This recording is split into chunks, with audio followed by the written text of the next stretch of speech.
this video, I want to look at the difference between modify faces and direct edit.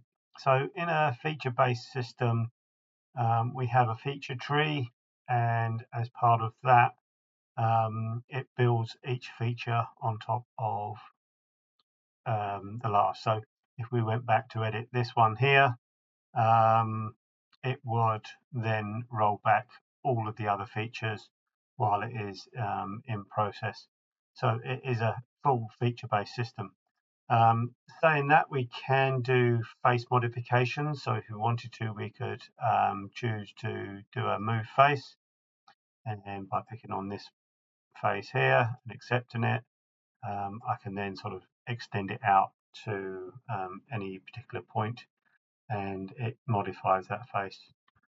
Similarly, I could also do a rotate face, and I can pick up on this face here, and if I accept that input with a right mouse click, I can then sort of position the cursor down here, and I can rotate it about that face or that edge, or alternatively I could do it around the top edge. Doesn't really matter, it's just a edit feature.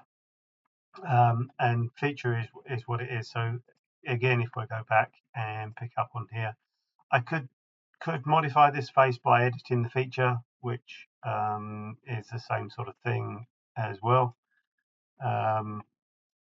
So if I then show this edit, I can change it by 10 millimeters, and we end up with a extra feature within the feature tree. So despite some people calling this direct edit, it is to a certain extent, but it is still part of a feature tree. So if I go back to here and go edit, it's going to remove anything else behind it until it rebuilds it at the end of the process.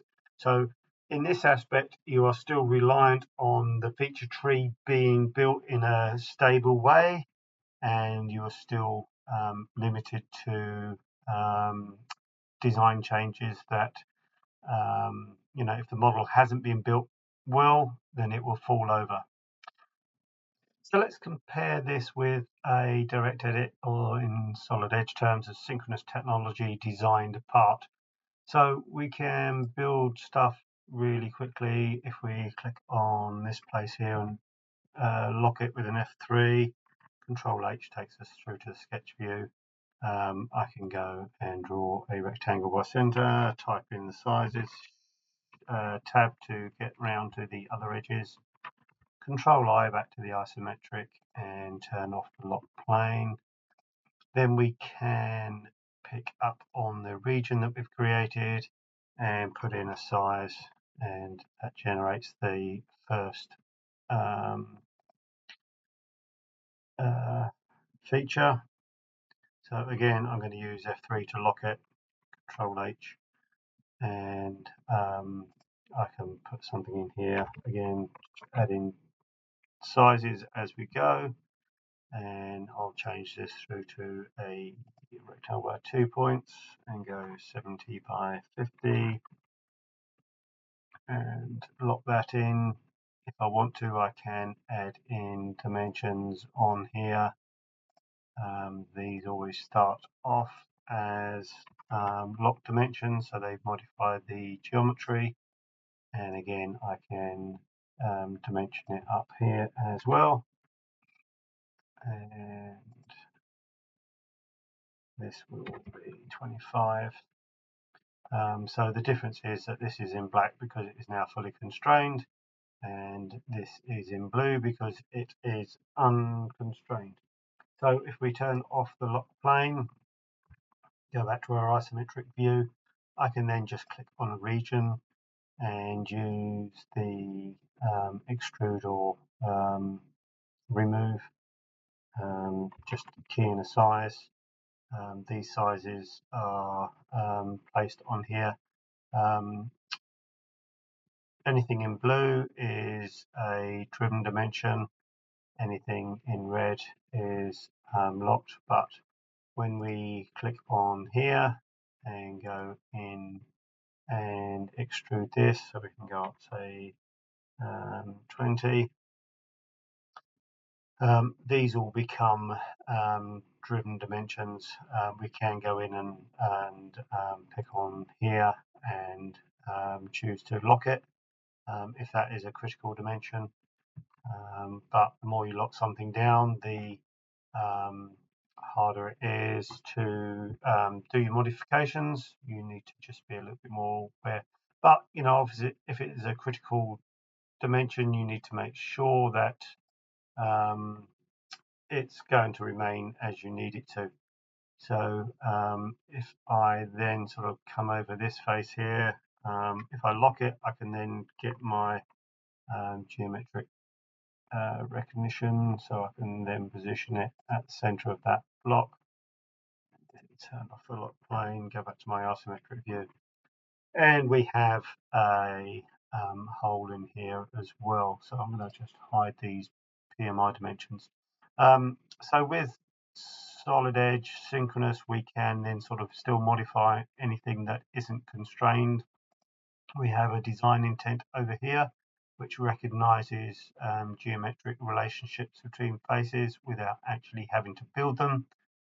We do have the option of adding in permanent ones that you may want, but we can then just modify something as you wish. Alternatively, we can use this dimension to redefine this, so we can then change that to 30, and that will adjust that face, and you saw the face highlight in blue to show you what is being modified. And we have information down here which tells us how much is being moved. So again, I can come down to this edge here and do a rotate. Now you'll see that the hole is being modified in staying perpendicular to that face. I can go into the advanced mode, and down here we have a lot of these settings, but the one I'm interested in is relaxed persistent relationships. So if I turn that off and then modify the face, the hole remains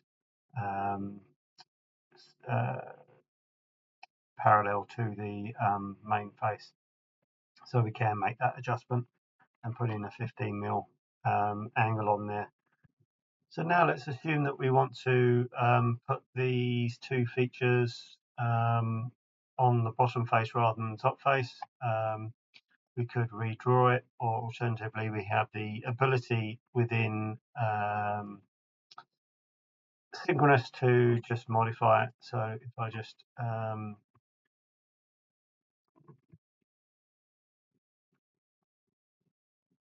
click on this plane here, actually no, that's the correct orientation. I'm going to detach these faces, and I'm going to rotate it around on that axis 180 degrees.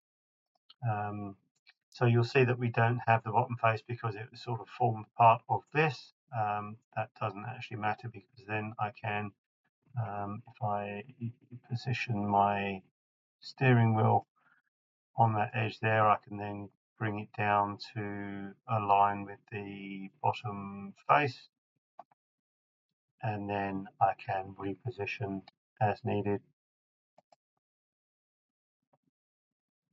to fit in here. So once we've done that, all we need to do is click on the attach.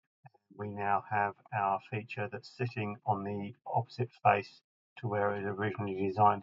So you have full flexibility in the design of these models. Admittedly, we can go into the feature-based modeling on top of this. So if you've got something that's a little bit more freeform, a little bit more difficult to control with direct edit, we have the ability to do that as well.